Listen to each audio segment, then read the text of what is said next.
Hello বন্ধুরা, আমি এখানে মাংসের রেসিপি নিয়ে চলে এসেছি। দেখুন কি করে রান্না করছি। এর উপরে আদা রসুনের পেস্ট আর সরষের তেল দেওয়া আছে, আর একটু আদা রসুনের পেস্ট দেব। পেঁয়াজ কুচি দিয়ে দেবো,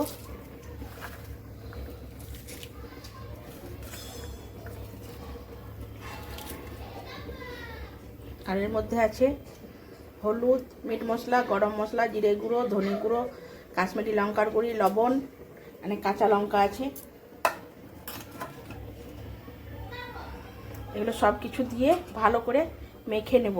মাংসটা রেস্টের জন্যে কিছুক্ষণ রাখতে হবে। আর কড়াইয়ে দেওয়া আছে তেজপাতা আর এলাচ দিয়ে তেলের উপরে আছে, এটার পরে দেবো মাংস। ভালো করে মেখে নেব।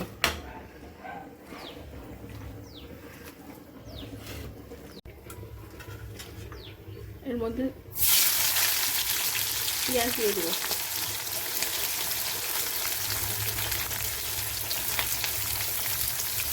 ভালো করে ভেজে নেব। দেখুন পেঁয়াজটা ভাজা হয়ে গেছে। এরপর আমরা টমেটোগুলো দিয়ে দিব। তারপরে মাংসটা এখানে মাখানো আছে, মাংসটাও দিয়ে দেবো।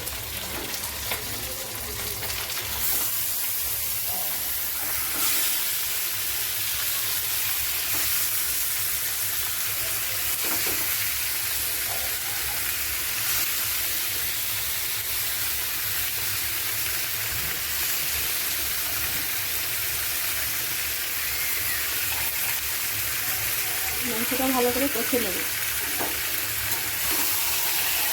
হ্যালো বন্ধুরা, আমার মাংসটা একদম কষা হয়ে গেছে।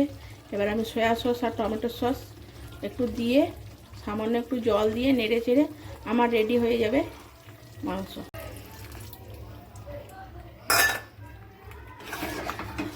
আমার আলুগুলো ভাজা ছিল, দু একটা আলু আমি দিয়েছি এর সঙ্গে।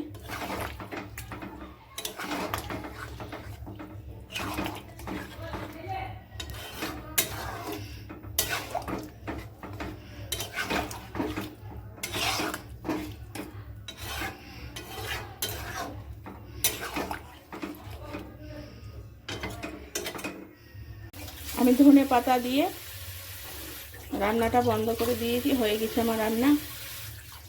চিকেন